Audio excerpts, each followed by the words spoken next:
दोस्तों बहुत बहुत स्वागत है आपका हमारी इस कॉर्पोरेट न्यूज़ के अंदर।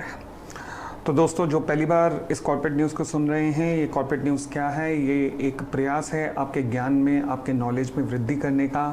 आपको मेजर इवेंट्स जो कि कॉर्पोरेट लेवल पे हो रहे हैं, जो कि स्टॉक मार्केट से रिलेटेड हैं, जो कि स्टॉक प्राइसेस से रिलेटेड हैं, उन सब के इवेंट के बारे में बताने का और आपके ओवरऑल ज्ञान में वृद्धि करने का एक प्रयास है। इससे पहले कि हम आज की कॉर्पोरेट न्यूज़ को शुरू करें, एक ज़रूरी सूचना वो ये कि अगर आप भी शेयर मार्केट से रिलेटेड ज़्यादा से ज़्यादा ज्ञान प्राप्त करना चाहते हैं, शेयर्स में इन्वेस्टमेंट से पहले क्या क्या चीज़ें देखी जानी चाहिए, ये चीज़ें जानना चाहते हैं, तो आप नीचे दिए गए हमारे ज्वाइन सेक्शन पे क्लिक कर सकते हैं इसी यूट्यूब चैनल के, जिसमें आप हमारी मेंबरशिप में ज्वाइन कर लेंगे। और मेंबरशिप में ज्वाइन करने के बाद आपको काफ़ी नॉलेज मिलना शुरू हो जाएगी कि हाँ जी, स्टॉक मार्केट में इन्वेस्टमेंट से पहले क्या क्या चीज़ें देखी जानी चाहिए, किसी भी शेयर के अंदर कौन कौन सी फंडामेंटल कॉन्सेप्ट देखे जाने चाहिए। Again the sole purpose is to increase your knowledge. कोई बाइंग सेलिंग बिड नहीं होती, कुछ भी बाइंग सेलिंग कोई टारगेट वगैरह का डिस्कशन नहीं। The only purpose is to increase your knowledge, ताकि कल को आगे चलकर जब आप एक अच्छे इन्वेस्टर बनने का प्रयास करें तो आपको पता हो कि क्या क्या चीज़ें देखी जानी चाहिए। ठीक है जी, चलिए। और यहाँ पर सब आपको चीज़ों का प्रैक्टिकल ज्ञान डिस्कस किया जाता है, तो अगर आप इसके मेंबर बनना चाहते हैं तो ज्वाइन पे क्लिक कर सकते हैं। फिलहाल आज की हम कॉर्पोरेट न्यूज़ को डिस्कशन करना शुरू करते हैं। तो हमारी सबसे पहली कॉर्पोरेट न्यूज़ जो आज की है वो जेन स्ट्रीट को लेकर है। आप जानते हैं कि रिसेंटली सेबी ने जेन स्ट्रीट के ऊपर एक्शन लिया और 4000 करोड़ के करीब इनका जब्त कर लिया। पूरा जो स्कैम हुआ था वो अराउंड 35,000 करोड़ का था, जिसके ऊपर मैंने ऑलरेडी क्लिपिंग बनाई भी हुई है। बट फिलहाल अभी हुआ क्या कि एक एनालिसिस करके बताया गया है कि 4 स्टॉक्स को उसको सबसे बड़ा नुकसान हुआ। 4 स्टॉक्स कौन कौन से हैं जिनको सबसे बड़ा नुकसान हुआ? BSE, CDSL, नोवामा वेल्थ और एंजल ब्रोकिंग। अब ऐसा किस लिए? वो इसलिए क्योंकि BSE की एक बहुत भारी इनकम इससे प्रभावित हुई है।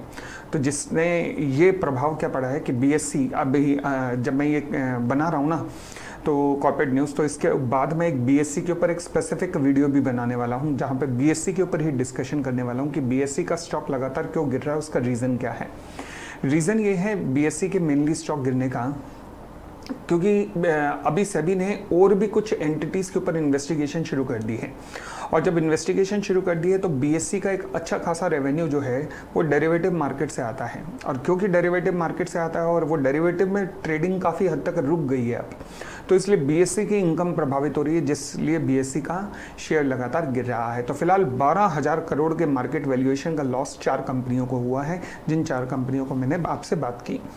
उसके बाद अगली न्यूज़ भी जेन स्ट्रीट को लेकर ही है, जिसमें सेबी ने कहा है कि वो मिलेनियम और साइटाडेल ट्रेड्स, ये दोनों भी विदेशी फंड्स हैं और ये भी भारत के मार्केट में डेरिवेटिव्स का ट्रेड करते हैं। तो सेबी अब इनके ऊपर भी इन्वेस्टिगेशन शुरू कर रही है, जिसका प्रभाव अगेन मैंने जैसे बताया BSE CDSL के ऊपर पड़ रहा है आजकल। ठीक है जी, चलिए जी। अगली न्यूज़ जो हमारी आज की डेट में लेकर है वो है सुज़लॉन को लेकर।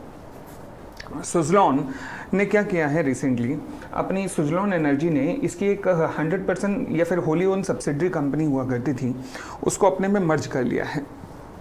अब आप यहाँ पर एनालाइज करके सोचिएगा कि इससे कंपनी के शेयर के प्राइस पे क्या प्रभाव पड़ना चाहिए। द आंसर इज कोई भी इमीडिएट प्रभाव इससे इस न्यूज़ से नहीं बनता, क्योंकि आपकी वैसे ही होली ओन सब्सिडरी थी, तो आपने उसे अपनी बैलेंस शीट के अंदर मर्ज कर लिया। और ऐसा करने से पहले आपको स्टॉक एक्सचेंज से अप्रूवल चाहिए होती है, वो स्टॉक एक्सचेंज से इन्होंने अप्रूवल भी ले ली है। अब कुछ और भी कंपनी को अप्रूवल चाहिए होंगी, जैसे कि सेक्शन 233 के अंदर कंपनी को सेंट्रल गवर्नमेंट से अप्रूवल चाहिए होगी और या फिर ट्राइब्यूनल से अप्रूवल चाहिए होगी, वो भी एक फॉर्मेलिटी है, वो भी आराम से कंपनी को यहाँ पर मिल जाएगी। ठीक है, तो फिर अब मैंने कहा शेयर में कोई खास फर्क नहीं पड़ता इन न्यूज़ से, उसका रीज़न समझिएगा। रीज़न बीइंग कि वैसे भी आपकी होली ओन सब्सिडरी कंपनी आपकी बुक्स में अलग से आई रही थी, मतलब सारा आप उसको अपनी वैसे बैलेंस शीट और प्रॉफिट एंड लॉस में उसका सारे का सारा ट्रीटमेंट शो कर ही रहे थे।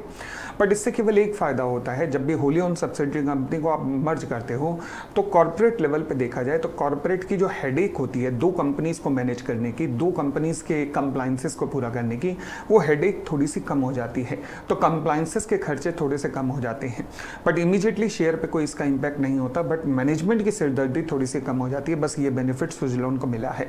तो एक अच्छी सी पॉजिटिव न्यूज़ कही जाएगी कि मैनेजमेंट ने एक पॉजिटिव स्टेप्स लिया है। मतलब एक अच्छी खबर है कि कंप्लायंसेस के ऊपर कम ध्यान देना पड़ेगा, अभी ने कानून के पालनों के ऊपर कम ध्यान देना पड़ेगा। फिलहाल अगली न्यूज़ के ऊपर आते हैं। अगली न्यूज़ है हमारे पास डेलॉयट को लेकर। देखो जी, कंपनी एनबीएफसी डूबी थी और कुछ साल पहले नाम था जिसका IL&FS, Indian leasing and finance company थी है, और 90,000 करोड़ का डिफॉल्ट हुआ था। अब जब IL&FS डूबी तो इस कंपनी के ऑडिटर हुआ करते थे डेलॉयट, ठीक है। फिर भारत की एक एजेंसी है जिसका नाम है serious fraud investigation office, SFIO, उन्होंने अपनी इन्वेस्टिगेशन रिपोर्ट तैयार की और उसके अंदर डेलॉयट का नाम नहीं लिखा। ऑडिटर होने के बावजूद भी डेलॉयट को ये चीज़ें पकड़ लेनी चाहिए थी, परंतु SFIO की रिपोर्ट में क्लीन चिट मिलने के कारण डेलॉयट बच निकले। फिर उसके बाद अभी रिसेंटली क्या हुआ कि एक और इन्वेस्टिगेशन रिपोर्ट तैयार की गई और डेलॉयट को उसमें इंक्लूड कर दिया कि भाई डेलॉयट भी रिस्पॉन्सिबल है। अब NCLT ने क्या किया, जिसके पास ये पिटीशन गई, उन्होंने कहा हाँ जी डेलॉयट को भी इंक्लूड किया जाना चाहिए।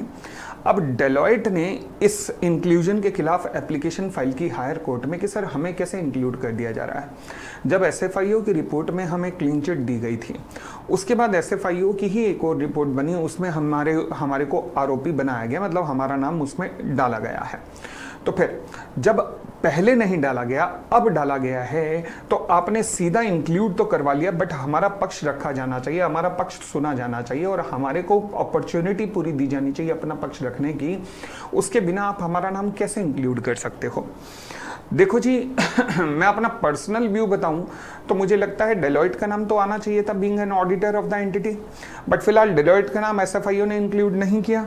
अब SFIO ने नहीं किया तो फिर NCLT ने जो जजमेंट दिया है, NCLT यानी कि NCLT के ऊपर जो एपिलेट ट्रिब्यूनल है, उन्होंने जो जजमेंट लिया है, उन्होंने कहा है जी डेलॉयट बिल्कुल सही कह रहा है।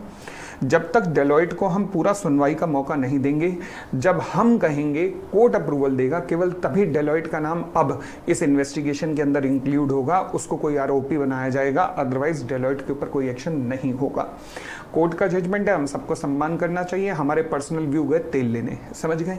तो इसका मतलब डेलॉयट को एक बहुत बड़ा फायदा मिल गया है, क्योंकि NCLT ने कह दिया है कि पहले हम सुनवाई करेंगे तब जाके डेलॉयट के बारे में डिसाइड करेंगे। यानी कि अब कई महीने और साल तक गेम पलट गई और आगे चली गई। चलो जी, अब अगली एक न्यूज़ आती है धमाकेदार, वो है JP एसोसिएट को लेकर। JP एसोसिएट जिसने कई बैंकों से लोन लिया, आज उन कई बैंकों का लगभग 57,000 करोड़ का डिफॉल्ट ये कंपनी करके चल रही है JP एसोसिएट। अब इनके पास हालांकि एसेट्स बेस बहुत अच्छा है। फॉर एग्जांपल दिल्ली के पास यमुना एक्सप्रेसवे है और वहाँ पर जो टोल से रेवेन्यू आती है वो कंपनी की होती थी। फिर उसके बाद इनका सीमेंट प्लांट है जिससे अच्छी खासी रेवेन्यू बनती थी कंपनी की, बट कंपनी क्योंकि कंपनी ने नेताओं को इतना खिलाया और कंस्ट्रक्शन वगैरह में, इंफ्रास्ट्रक्चर में इतना खिलाया, पॉलिटिकल पार्टीज़ को इतना खिलाया, कई पॉलिटिकल पार्टीज़ को, don't want to name anyone, कि इस चक्कर में कंपनी और फिर भ्रष्टाचार तो किया ही किया, टॉप मैनेजमेंट भ्रष्टाचार ही था पूरा का पूरा, कि कंपनी चली गई इंसॉल्वेंसी एंड बैंक्रप्सी कोड में। डिफरेंट बैंकों का 57,000 करोड़ जो है वो पेंडिंग था। अब जब कंपनी इंसॉल्वेंसी में जाती है तो इंसॉल्वेंसी के अंदर फिर कंपनी को रिवाइवल की कोशिश की जाती है और लोगों से बिड इनवाइट की जाती है कि बताइए क्या कोई इस कंपनी को टेक ओवर करना चाहता है। तो फिर अब इस कंपनी के लिए अच्छी न्यूज़ ये है कि अदानी ग्रुप ने यहाँ पर बिड सबमिट की है। बिड एक डालमिया भारत ने भी भरी थी, बट अदानी ग्रुप ने अब बिड सबमिट की है 12,600 करोड़ वो देने को तैयार हैं, यानी कि 57,000 करोड़ के बदले में। अब सवाल उठा कि सर बैंकर्स या क्रेडिटर्स जिनका 57,000 करोड़ उन्होंने लेना है वो क्यों 12,000 करोड़ लेंगे? देखो दो रीज़न है। पहला, इस 57,000 करोड़ में से मान के चलना लगभग 20-25 हज़ार करोड़ तो केवल इंटरेस्ट का एलिमेंट होगा, पहली बात। और दूसरी बात, अगर ये कंपनी लिक्विडेशन में चली गई तो क्या आपको 12,000 करोड़ भी मिल पाएंगे? मुझे मुश्किल लगता है एसेट्स को बेचकर, क्योंकि काफ़ी पुरानी हो चुकी हैं अब एसेट्स। तो बैंकों को बस ये कॉल लेनी है कि भैया क्या कंपनी के एसेट्स को बेचकर उन्हें 12,600 करोड़ मिल पाएगा? नहीं मिलेगा। तो मुझे लगता है बेस्ट ऑप्शन ये है कि उन्हें ये बिड, जो भी हाईएस्ट बिड है, क्योंकि और भी कई बिडर आए हैं, फॉर एग्जाम्पल अदानी तो आया है, साथ में डालमिया भारत और वेदांता और Jindal power and PNC Infratech ने भी अपनी बिड सबमिट की है। मुझे लगता है ज़्यादा चांसेस अदानी के हैं, क्योंकि अदानी की बिड सबसे स्ट्रॉन्ग बिड होनी चाहिए और क्रेडिटर भी अदानी के लिए ही जाना पसंद करेंगे। बट फिर भी जो मेन कंपटीशन होगा वो अदानी और डालमिया भारत के बीच में होना चाहिए। अब देखने वाली बात है कि दोनों में से जीतता कौन है। बट जो भी हो, मुझे लगता है कि क्रेडिटर इस बिड को एक्सेप्ट कर लेंगे, क्योंकि एटलीस्ट इससे कंपनी चलना शुरू हो जाएगी, और चलना तो शुरू होगी साथ में क्रेडिटर्स को भी कुछ ना कुछ मिल जाएगा, ठीक है ना। फॉर एग्जांपल वो कंपनी में इक्विटी ले सकते हैं थोड़ी बहुत, और पैसा तो उन्हें वापस मिल ही रहा है। तो देखते हैं आगे क्या होता है। बट आप जेपी एसोसिएट के शेयर में तभी देख रहे होंगे लगातार 5-5% के अपर सर्किट में चल रहा है, और खरीदना पॉसिबल ही नहीं है ऐसे शेयर को। क्यों? क्योंकि भाई साहब जरा सा मॉर्निंग में खुलते ही अपर सर्किट में शेयर चला जाता है, मतलब जिन्होंने थोड़ा बहुत बेचना हो वो बेच के निकल जाते हैं। तो इसलिए ऐसे शेयरों में मतलब बहुत रिस्की शेयर होते हैं, मगर फिलहाल अपर सर्किट में ही डील कर रहा है ये शेयर। फिलहाल ये सारी थी मेरे पास आज की कॉर्पोरेट न्यूज़। अब आज एक जियोपॉलिटिकल न्यूज़ भी आई है, अभी थोड़ी देर पहले ही बनी है। वो क्या है? जर्मनी और चाइना के बीच में पंगे को लेकर। अब पंगा क्या पड़ा है?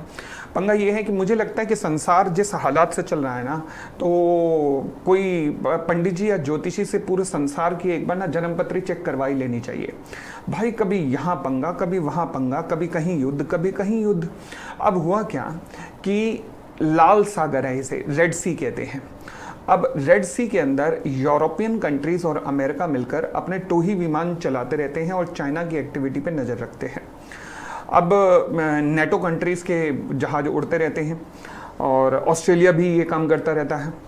अब हुआ क्या, आज जर्मनी जब अपना कोई प्लेन उड़ा रहा था तो चाइना ने उसके ऊपर बीम मार दी, लेज़र बीम, अब जिससे जहाज ख़त्म भी हो सकता था, बट फिलहाल बच गया।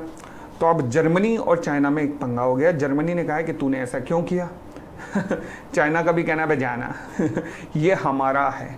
मतलब मुझे तो ये समझ नहीं आ रहा कि चाइना का है क्या क्या।